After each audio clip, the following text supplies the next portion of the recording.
Yang saya muliakan Al-Mukarram Gus Miftah, selamat datang Gus di Tenggarong, ibu kota Kutai Kartanegara, dan saya sampaikan terima kasih sudah memenuhi undangan kami.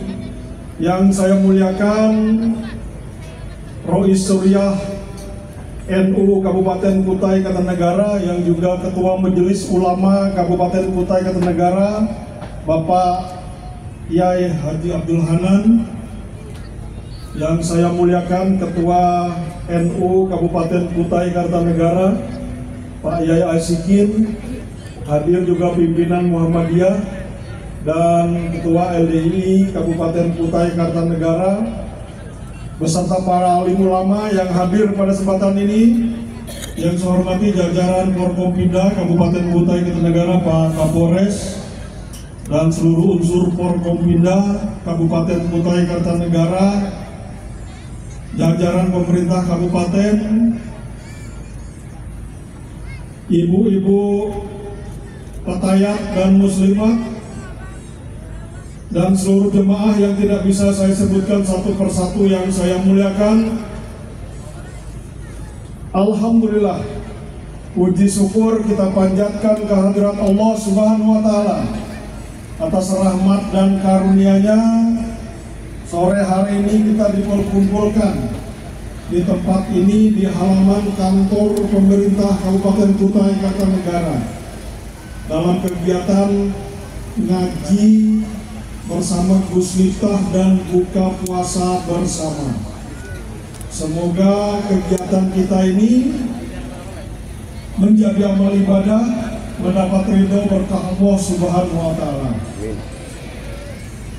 Bapak Ibu sekalian, saya menyampaikan terima kasih atas kehadiran seluruh jemaah, para sahabat dan saudara-saudara sekalian.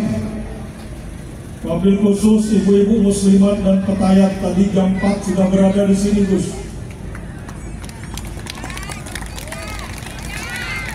Suasana panas sehingga bedak agak sedikit luntur-luntur, tapi nggak masalah.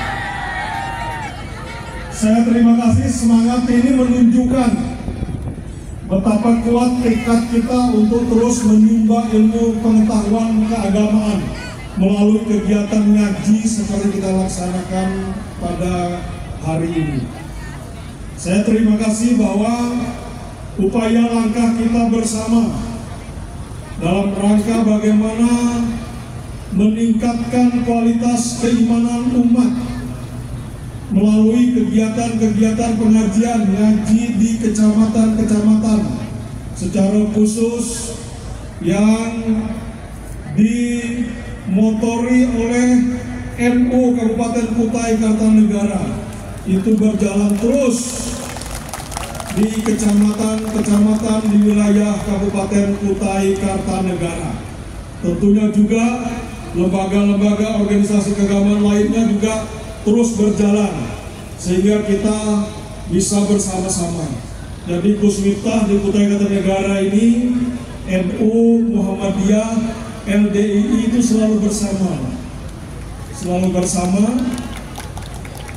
Ini yang menjadi kebanggaan kami, bahwa 3 komponen organisasi keagamaan besar ini di Kutai Kartanegara bersama kami pemerintah Kabupaten Kutai Kartanegara. Kita melaksanakan program-program keagamaan yang sudah kami tetapkan di dalam rencana kerja pemerintah Kabupaten Kutai Kartanegara, seperti NU, Muhammadiyah, LDI, dan beberapa organisasi keagamaan lainnya. Nah, harapan saya semoga ini bisa kita terus lakukan dengan baik. Tentunya tidak lain maksudnya, tujuannya adalah bagaimana ngaji seperti ini untuk terus kita berupaya meningkatkan ilmu pengetahuan keagamaan. Sekali lagi saya terima kasih tentunya jemaah yang hadir pada kesempatan ini. Dengan ngaji ini juga diiringi dengan niat agar ilmu pengetahuan keagamaannya bertambah. Kalau ilmu pengetahuan keagamaannya bertambah, tentunya harapannya bisa meningkatkan kualitas keimanannya. Kalau kualitas keimanannya juga terus baik, tentunya ibadah-ibadahnya juga baik, ibadah ritual dan ibadah sosial.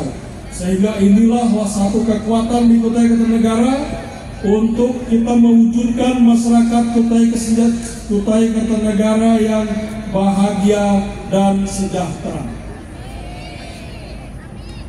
Terakhir saya sampaikan terima kasih kepada seluruh jajaran panitia yang sudah menyiapkan kegiatan ini, dan juga teman-teman Ansor, Banser yang terlibat dalam panitia, para ketua RT di lingkup Kecamatan Tenggarong dan sekitarnya terlibat di dalam kepanitiaan. Terima kasih. Semoga kegiatan kita ini membawa manfaat, menjadi amal ibadah, mendapat ridho berkah Allah Subhanahu wa Ta'ala. Nanti dalam rangkaian kegiatan ini juga ada door prize berangkat umroh. Saya berdoa semoga satu yang dapat Ibu Patayat dan Ibu Muslimat, dan yang dapat lagi nanti yang belum pernah menginjakkan kakinya di tanah suci. Kita berdoa bersama. Semoga sekali lagi kegiatan ini bagian dari upaya kita terus menjaga persatuan dan kesatuan, kebersamaan kita di Kabupaten Maaf kalau ada yang tidak berkenan. Akhirul kalam, billahi taufiq wal hidayah. Assalamualaikum warahmatullahi wabarakatuh. Di situ ada bulan terbaik, yaitu bulan Ramadan. Kenapa Ramadan menjadi bulan terbaik? Sebenarnya sederhana, Bapak Ibu. Apapun yang bersentuhan dengan Al-Quran itu pasti baik. Contoh, kenapa malaikat Jibril menjadi malaikat terbaik? Karena turunnya Al-Quran melalui malaikat Jibril. Malaikat Jibril yang membawa turunnya Al-Quran, dia menjelma sebagai malaikat terbaik. Satu. Dua, Al-Quran turun kepada Nabi Muhammad. Nabi Muhammad menjadi nabi terbaik karena penerima Al-Quran. Malam Lailatul Qadar menjadi malam terbaik. Kenapa? Karena malam diturunkannya Al-Quran. Malam ketemu dengan Al-Quran menjadi malam lebih baik daripada 1000 bulan. Umatnya Nabi Muhammad menjadi umat terbaik. Kenapa? Karena umatnya Nabi Muhammad adalah mempunyai mukjizat Al-Quran. Artinya apa? Apapun yang bersentuhan dengan Al-Quran pasti terbaik. Pertanyaannya adalah, Jibril menjadi malaikat terbaik karena membawa Al-Quran. Nabi Muhammad menjadi nabi terbaik karena menerima Al-Quran. Lailatul Qadar terbaik karena malam turunnya Al-Quran. Umatnya Nabi Muhammad terbaik karena dia menerima Al-Quran. Pertanyaannya adalah, bagaimana kalau di dalam hatimu ada Al-Quran? Saya dulu pernah Pak Bupati menghadiri pameran batu akik. Waktu rame-ramenya bacaan. Waktu itu batu bata lebih mahal daripada batu bara. Di Taman Mini Indonesia Indah itu ada pameran batu. Nah, ini saya begini Pak. Ini kemarin saya pengajian di Kalimantan Selatan, dikasih ketua DPRD-nya ini cincin. Oh yang ini, sorry. Yang ini, sorry. Bawah. Ini pengajian saya pakai supaya yang ngasih cincin dapat jariahnya. Jadi kalau Pak Edi Damansa pengen dapat jariah dari saya, yang ngasih apa?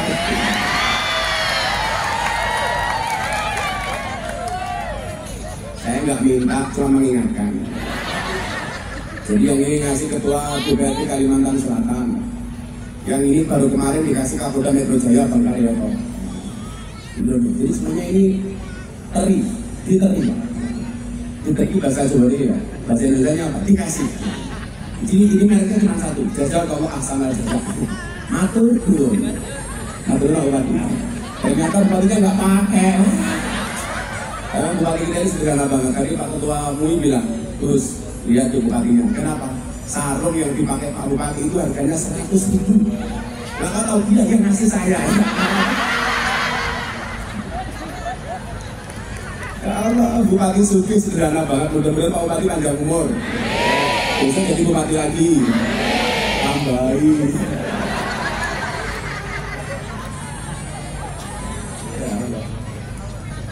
Saya bilang lagi, lihat pameran batu sendiri. Ada batu bacaan, ada lafadznya Allah. Kan rame itu. Ada batu, ada lafadznya Allah. Bapak Ibu tahu, dilelang lagu berapa? Ada ada batu benda mati, ada kalimat Allah, lafaz Allah di dalamnya, dilelang terjual laku 7 miliar. Benda mati ada Allah 7 miliar. Pertanyaannya adalah bagaimana dengan manusia yang di dalam hatinya ada Allah? Berapa nilainya? Tak terhingga. Tak terhingga. Maka benar ketika Nabi mengatakan qalbun mu'min baitullah, hatinya orang beriman adalah rumahnya Allah. Itulah alasan kenapa perintah puasa tidak Allah tujukan kepada ya ayyuhalladzina aslamu, tapi ya ayyuhalladzina amanu, hai orang-orang yang beriman. Apa beda guys orang yang beriman dengan orang yang Islam? Beda. Kalau orang dikatakan Islam itu apa? Anta syahadu alla ilaha illallah wa syahadu anna Muhammadar Rasulullah wa iqamis shalah wa atuz zakah, selesai. Maka orang Islam itu bisa dilihat secara fisiknya, penampilan dohirnya. Pak Bupati pakai sarung, pakai baju koko, pakai peci. Orang sudah berhusnudzon. Pak Edi Damansyah itu Islam. Saya ditangkap polisi di jalan lalu lintas, dilihat KTP saya, nama Miftah agama Islam. Polisi percaya saya orang Islam cukup dengan lihat identitas KTP saya. Hari ini yang KTP-nya Islam saya doakan masuk surga. KTP-nya. Ibu-ibu pakai jilbab, apalagi pakai hijau-hijau kayak muslimat, orang langsung mengatakan itu pasti muslimah. Buktinya apa? Pakai baju muslimah. Oh, tadi saya melihat muslimat, membedakan muslimat sama fatayat, tidak perlu melihat seragamnya, cukup dari baunya. Kalau fatayat biasanya parfum, muslimat balsem. Tapi kalau muslimat kukar, insya Allah baunya PPO. Fresh air. Jadi bahwa itu benar. Dari tadi mereka kipas-kipas itu bukan karena takut panas, Pak. Takut bedaknya luntur. Sini kipas-kipas loh. Alis ya Allah. Ya alis apa balengan.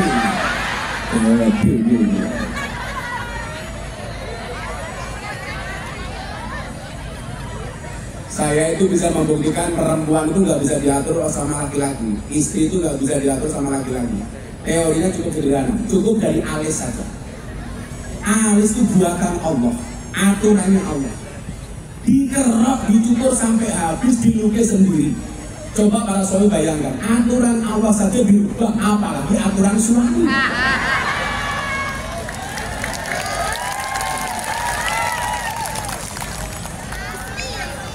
Masuk. Yang bilang masuk itu, Pak, yang perutnya besar itu. Kami yang perutnya besar kasih tahu, laki-laki perutnya jangan terlalu besar, karena laki-laki kalau perutnya besar biasanya mulutnya kecil.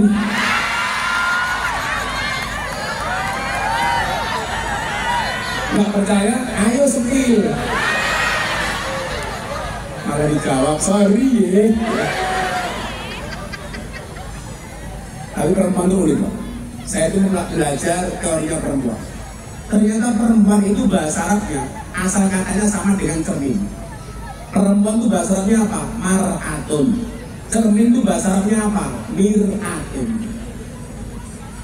Laki perempuan mar'atun, cermin mir'atun. Kenapa perempuan seperti cermin? Karena hati perempuan itu seperti kaca. Kalau sudah pecah tidak akan pernah utuh kembali.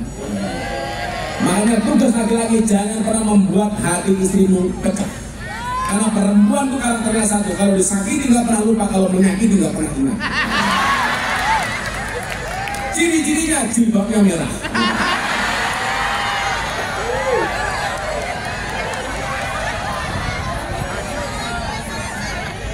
Yang jilbabnya hijau, insya Allah lebih parah. Perempuan itu Pak ya, perempuan itu mampu menyembunyikan rasa cintanya selama 30 tahun.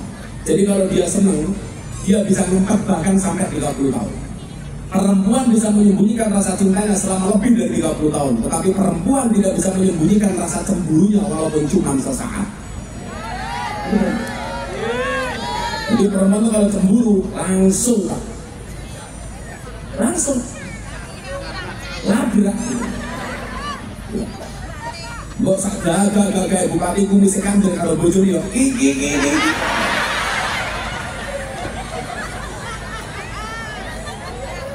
Lho, sak pinter-pintere kiai Bu, kita bojone goblok dadak. Kiai Bukar lho. Kiai Yojo ya insya Allah. Saya itu bukan kok takut sama istri, tapi istri saya lebih berani. Jadi ada cerita kiai, ada dua kiai, yang satu istrinya 4, yang satu istrinya 1. Yang istrinya 1 ini sakit parah. Akhirnya yang istrinya 4, kiainya datang kepada kiai yang sakit. Istrinya bilang, Pak Kiai, tolong doakan sembuhkan suami saya, apapun akan saya lakukan asalkan suami saya sembuh. Kiai yang istrinya 4 ini bilang, mau Bu, akan syarat mau. Apa saja Pak Kiai? Suamimu suruh menikah lagi 4 kayak saya. Istrinya langsung jawab, nggak jadi Pak Kiai, doakan saja suami saya mudah-mudahan husnul khotimah. Mate kalau mau ngedok itu. Tapi insya Allah saya Pak Bupati ini termasuk tipe suami yang setia. Karena kami punya prinsip pasangan terbaik bukan yang datang dengan segala kelebihannya, tetapi yang tidak meninggalkan kita dengan segala kekurangannya. Insya Allah Pak Bupati setia kepada istri, setia kepada rakyat. Amin. Tambahin ya Pak.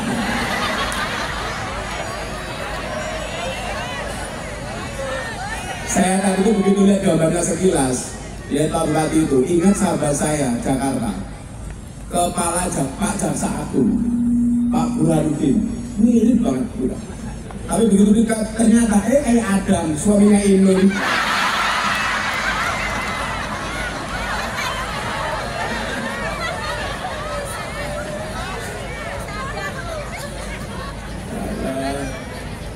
Kalau Pak Bupati itu di roasting pasti kuat, karena sudah biasa di roasting oleh rakyat.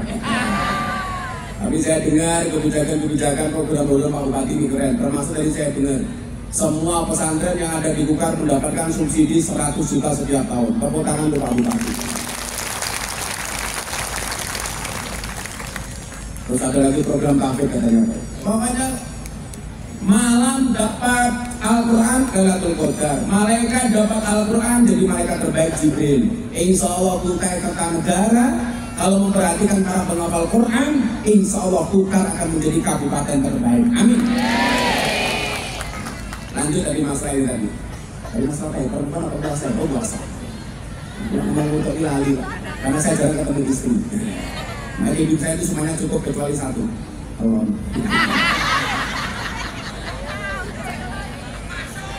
Masuk cangkemmu masuk.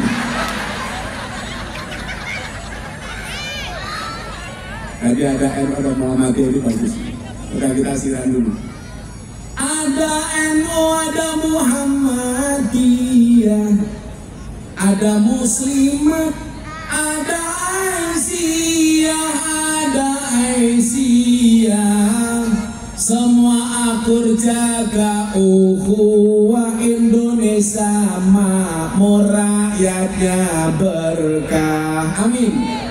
Semua akur jaga ukhuwah Indonesia makmur rakyatnya berkah.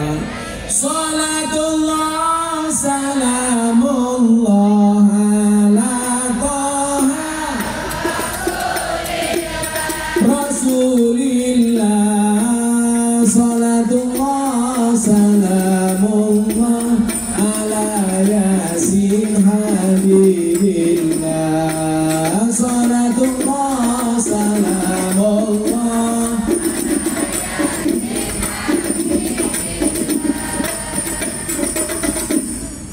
Aduh ini kayak dek muyuh ya. Orang bayaran. Bapak NU Ibu Mus. Rasanya puasa tuh, tapi semangat dong. Langsung jangan ada dalil Pak. Ibu-ibu suka gusda duduk apa berdiri? Itulah perempuan. Mana-mana sembahyang berdiri. Langsung kan aku lemes. Bapak NU Ibu Muslim, Kakang Ansor Adeva Taya, tahlilane saben malam, mulai tahlilan padha nggawa rahmat Bu.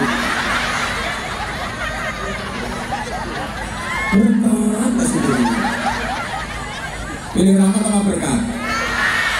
Ini yang berkat.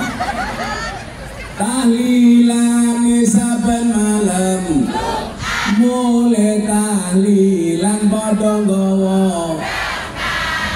Salatullah salamullah ala.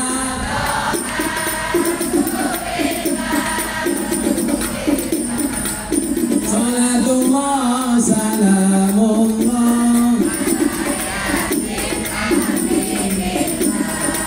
Salatullah salamullah.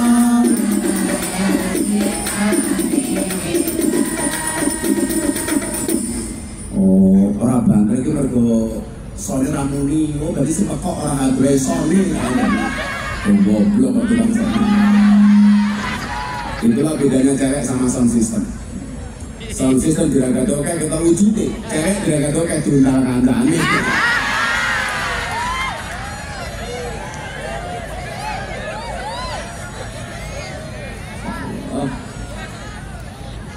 Idaman itu apa Pak? Oh, itu slogannya bukan. Filosofi pembangunan bukan. Secara terminologi. Minum kopi rasanya nikmat. Ada gajah makan gorengan. Mari ngaji dan bersolawat bersama Edi Daman, Sahku Karidaman.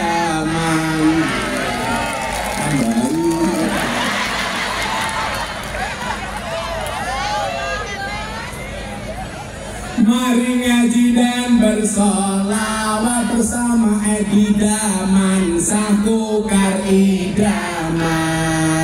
Salatullah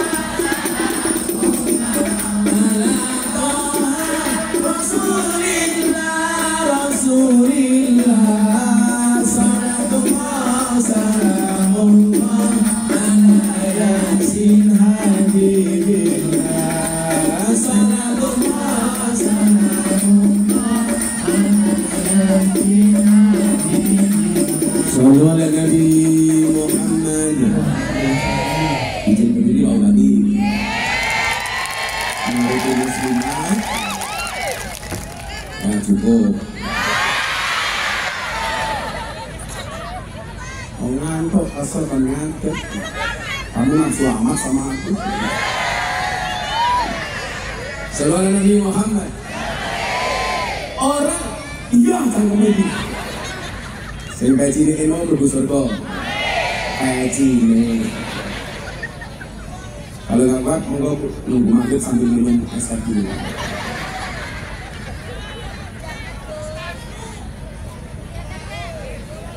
Orang Islam bisa dilihat kategorinya dari penampilan fisiknya.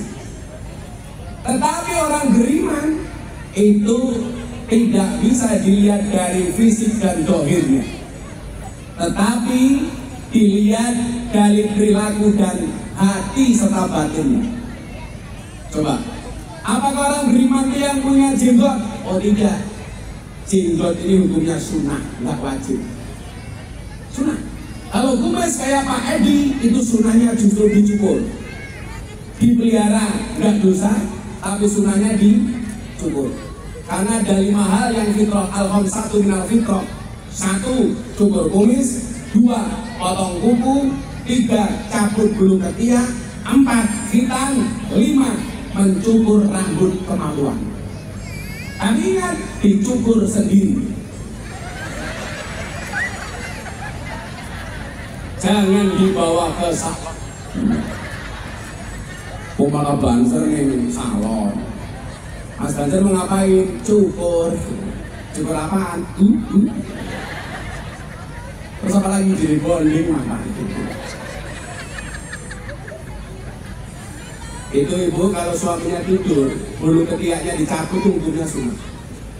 Jadi kalau suaminya capek, cabut kayak sunnah Rasul. Tepuk dasmu. Apakah orang beriman yang jidatnya hitam? Oh enggak. Jidat hitam boleh, tapi ciri orang beriman belum tentu jidatnya hitam. Kenapa zaman Nabi banyak sahabat yang jidatnya hitam? Masjid zaman Nabi itu berbeda dengan zaman sekarang. Masjid zaman Nabi itu hanya merupakan ismul makan dari fi'il madi sajada yasjudu masjidan. Jadi hanya tempat kosong, tanah digaris. Di situ nggak ada karpet, nggak ada keramik, apalagi marmer. Tempat sujudnya apa? Pasir, kerikil, dan bebatuan. Makanya lumrah kalau sujud jidatnya menjadi hitam. Tetangga saya jidatnya hitam, bukan karena sujud, dikeplaki bojone.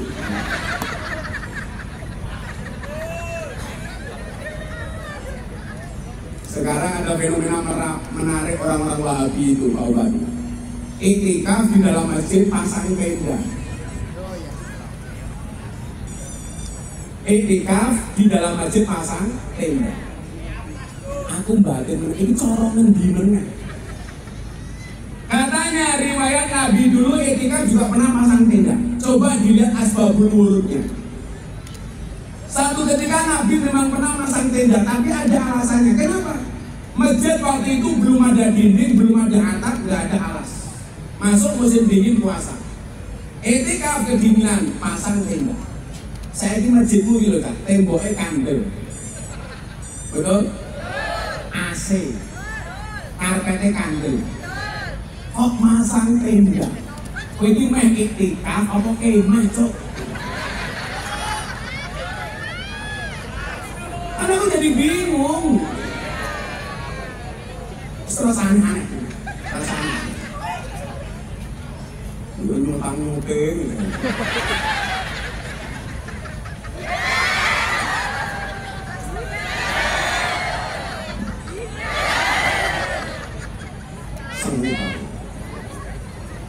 Udah belum? Gimana sih nggak pernah tuh? Udah ini mangga. Katanya gede.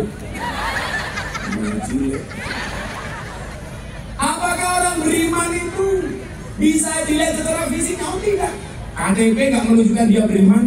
Bahkan dulu Pak Edi, zaman Menteri Dalam Negerinya Pak Cahyokumolo almarhum, itu pernah ada usulan kepada beliau untuk menghapus kolom agama dalam KTP. Karena dianggap agama dalam KTP itu awal dari diskriminasi. Ini kemarin saya sampaikan di hadapan Pak Jokowi buka puasa di Istana Negara. Saya bilang waktu itu kepada Pak Cahyokumolo, karena beliau bertanya, Gus gimana Gus? Kolom agama dalam KTP dihapus. Saya jawab, saya nggak setuju. Karena bagi saya ini identitas yang perlu dibanggakan. Nama Edi Damansyah agama Islam, bangga dong. Nama Sofianus agama Kristen, bangga dong. Nama Made agama Hindu, bangga dong. Saya nggak setuju kalau kolom agama dalam KTP dihapus. Tapi kalau yang dihapus kolom kawin atau belum kawin, saya setuju.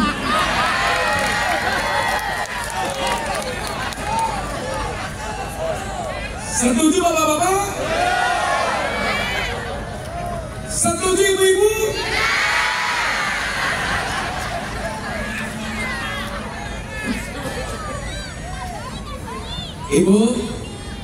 Ibu, dalam Al-Quran itu ada 4 macam tipe keluarga. Coba orang tukar pilih yang mana? 1, tipe keluarga Nabi Nuh. Ciri-cirinya, suaminya soleh, istrinya nakal. 2, tipe keluarga Fir'aun, suaminya nakal, istrinya soleh. 3, tipe keluarga Abu Lahab, suaminya nakal, istrinya nakal. 4, tipe keluarga Ibrahim, suaminya soleh, istrinya soleha.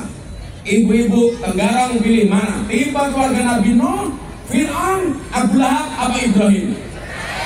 Ibrahim, subhanallah. Dan Anda tahu Ibrahim istrinya 2.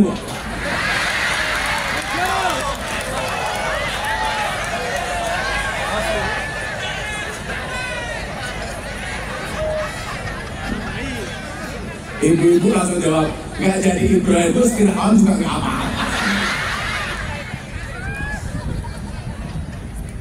Ternyata ciri orang beriman tidak bisa dilihat secara fisik, tetapi bisa dilihat kategori orang beriman di dalam Al-Quran. Baca surat Al-Anfal ayat 2. Innamal mu'minuna alladzina idza dzukirallah wajilat qulubuhum wa idza tuliyat 'alaihim ayatuhu zadathum imanan wa 'ala rabbihim yatawakkalun. Satu ayat ini Pak Bupati, ciri orang beriman ada 3. Yang pertama, idza dzukirallah wajilat qulubuhum. Ketika disebutkan nama Allah bergetarlah hatinya. Itulah alasan semua pejabat yang dilantik, bupati bahkan sampai presiden, kalimat pertama ketika dilantik adalah demi Allah saya akan menjalankan amanat sebagai bupati Kutai Kartanegara dengan sebaik-baiknya sesuai dengan Undang-Undang Dasar 1945 dan Pancasila sebagai ideologinya. Pertanyaannya adalah kenapa dengan kalimat demi Allah? Jawabannya sederhana, dzukirallah wajilat qulubuhum, supaya hatinya Pak Bupati bergetar ketika menerima amanah sebagai seorang bupati. Tujuannya apa? Supaya menjadi bupati yang baik, supaya menjadi bupati yang amanah, supaya menjadi bupati yang jujur, supaya menjadi bupati yang adil. Amin Allahumma. Itulah alasan kenapa Umar bin Khattab ketika dilantik menjadi seorang khalifah dia mengucapkan inna lillahi wa inna ilaihi. Cara wong tukare begini, saya tidak mansah menjadi bupati itu karena dikehendaki oleh Allah.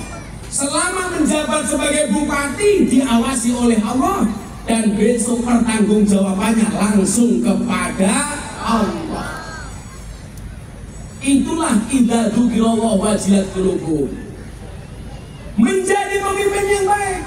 Maka mohon maaf, dalam Al-Quran itu ada kalimat fastabiqul khairat, berlomba-lomba dalam kebaikan.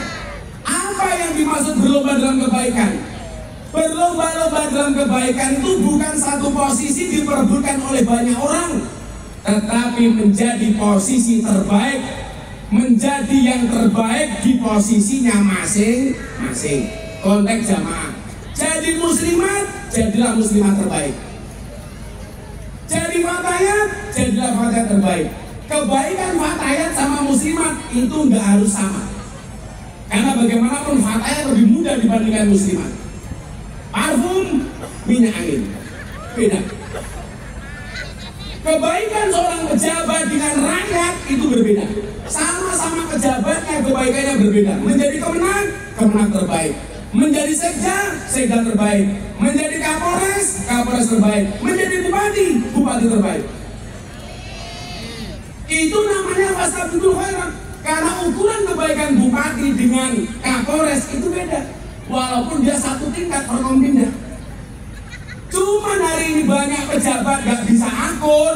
Ternyata persoalannya bukan karena beda pendapat, tapi karena beda pendapatan.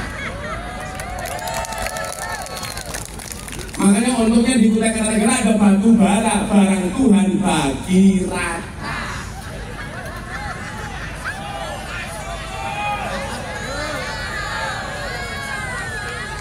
Kalau saya hari ini di hadapan Pak Bupati Tribrata, terima bagi rata. Iya.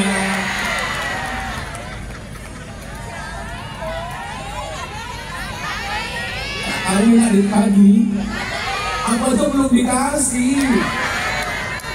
Ya kalau dikasih diterima, nggak dikasih ya Pak Bupati tak WA. Iya ngarepe. Ngutang sih matamu, ngutang kiai ngutang.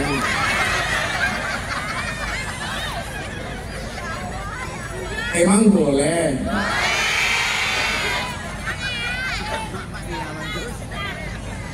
Gila. Wajar kalau suami itu cepat mati. Nah, kiai saja dibantah, apa di suami? Terus kalian dibantah, jilbabnya abang.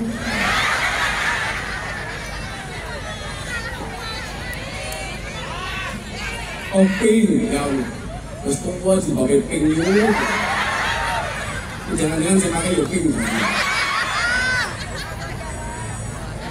Kalau menjadikan Allah sebagai tujuannya enteng. Pak Bupati jadi bupati tujuannya Allah enteng. Kritikan dari rakyat tidak membuat dia turun semangat, tapi justru bertambah semangat untuk memperbaiki Kutai Kartanegara. Yakin Pak Bupati? Dengan ketika Anda menempatkan Allah sebagai tujuan, insya Allah Pak Bupati menjadi bupati sing apik, sesuk pengen jadi bupati lagi gampang. Amin. Syaratnya harus menjadi bupati yang baik. Bapak-bapak yang duduk di sini, Cahadro, santai aja, kamu gak usah mikir sanggup. Insya Allah sudah ada yang mikir. Kita berada di atas panggung yang sama nih, tapi insya Allah dengan amplop yang berbeda.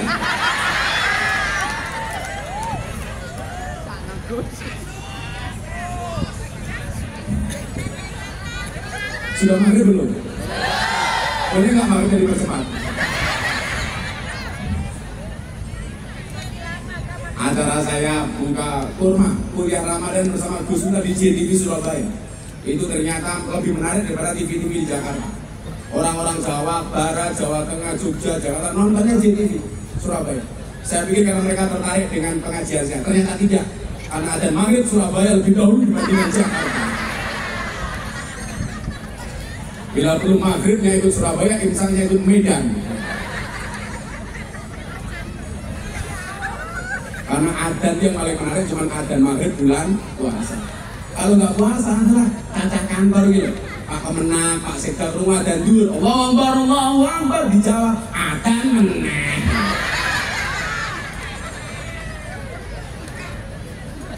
Yang kedua, apa sih orang beriman? Wa idza tuliyat alaihim ayatuhu zadathum iman. Kalau ditunjukkan tanda-tanda kebesaran Allah, maka bertambahlah imannya. Allah menunjukkan tanda-tanda kebesarannya untuk orang kaya dengan diperlihatkan kepadanya banyak orang miskin, supaya orang kaya tersentuh untuk menolong orang miskin. Orang miskin ditunjukkan tanda-tanda kebesaran Allah dengan cara apa? Menjadi orang miskin yang sabar. Orang kuat ditunjukkan tanda-tanda kebesaran oleh Allah dengan cara apa? Diperlihatkan kepadanya orang yang lemah. Pejabat ditunjukkan tanda-tanda kebesaran Allah dengan rakyat yang masih banyak menderita. Ketika melihat itu dia membantu. Nabi mengatakan, Wallah fi aunil abdi maka nal abdu fi auni akhi. Demi Allah, Allah akan menolong hambanya manakala sang hamba mau berbagi dengan saudaranya, manakala sang hamba mau menolong saudaranya. Ini Ramadan, bulan penuh berkah. Ayo yang kaya keluarkan uangmu. Berkahnya orang kaya itu dengan sedekah, berkahnya orang miskin itu dengan doa. Maka orang kaya memberikan hartanya kepada orang miskin mendoakan orang kaya dengan doanya. Orang kaya yang memberi orang miskin itu juga ada caranya. Caranya apa? Biti binafsin, harus full senyum, gak boleh merengut. Maka orang miskin menerima juga biti binafsin, dengan full senyum, gak boleh merengut. Maka sedekah yang paling rendah adalah tabassamuka fi wajhi akhika shadaqah. Senyummu atas saudaramu adalah sedekah. Orang kaya sedekah dengan hartanya, orang miskin sedekah dengan senyumannya. Sing paling cilaka wis kere merengutang.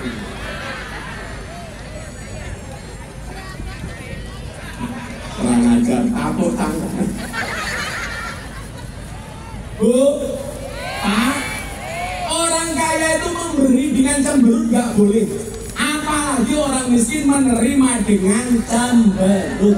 Enggak boleh. Saya berdoa mudah-mudahan di Kutai Kartanegara nggak ada orang yang kelaparan, amin. Nggak ada warga Kukar yang nggak bisa makan, amin. Nggak ada warga Kukar yang nggak bisa sekolah, amin. Kalau di Jawa Bu, kondang terkenal. Kukar itu termasuk kabupaten paling kaya se-Indonesia. Apa Bu? Apa Bu? Sing Banten yang bupatimu krungu. Apa Bu? Kambali. Sumpah. Itu yang ngomong bukan saya Pak Bupati. Saya ambil Pak Bupati. Aku nitip, matamu nitip. Oh, saya ketemu lagi. Oh, asal mataku ireng. Balik lagi. Kemudian yang keempat, yang ketiga, apa ciri orang yang beriman? Wa ala rabbihim yatawakkalun. Orang beriman tawakalnya, pasrahnya hanya kepada Allah. Ingat, manusia punya masalah, Allah punya solusi. Manusia punya kendala, Allah punya kendali. Tugas manusia mengangkat kedua tangan, sisanya biarkan Allah yang turun tangan. Itu namanya tawakal. Lah ngomong soal tawakal ini Pak Kiai, saya ingat ceritanya Gus Dur. Gus Dur itu kan makhluk yang istimewa. Matanya memang tidak bisa melihat tapi hatinya terang. Gus Dur itu pernah begini, ada kiai sukanya berburu. Hari Jumat pergi ke hutan setelah Jumatan, membawa senapan laras panjang. Masuk ke hutan, ketemu harimau macan, langsung ditembak.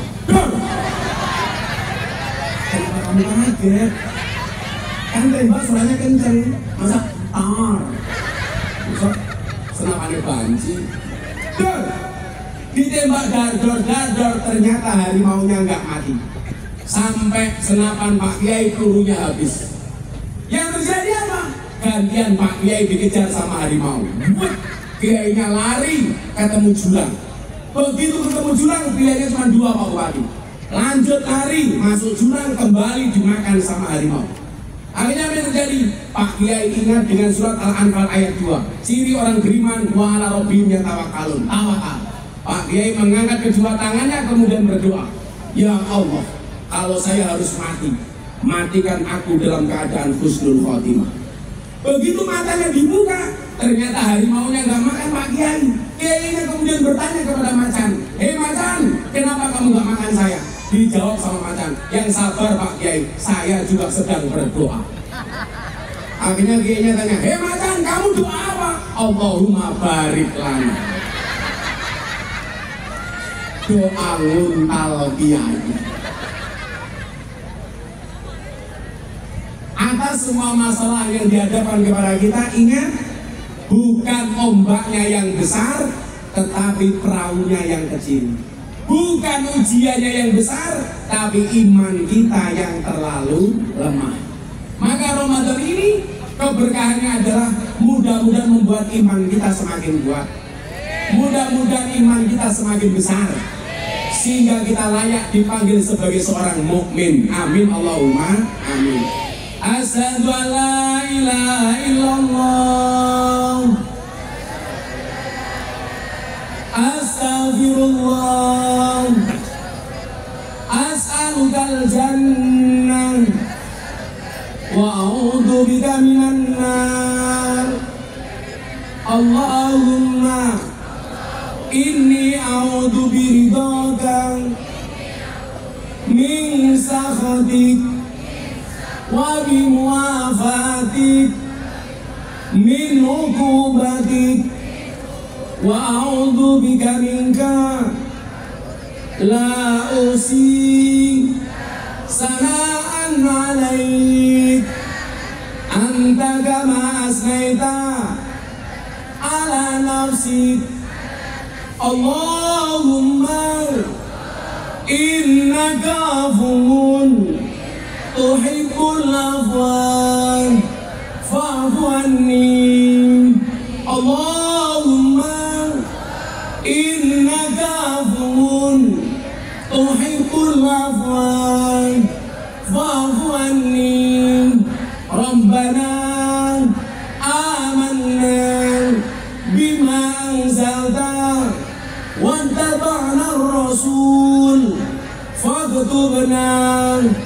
ma'asyahidin walhamdulillahi rabbil alamin.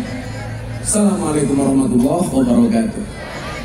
Laka suntuk wa bika amantu wa ala rizqika aftartu bi rahmatika ya arhamar rahimin. Allahumma barik lana fima razaqtana wa qina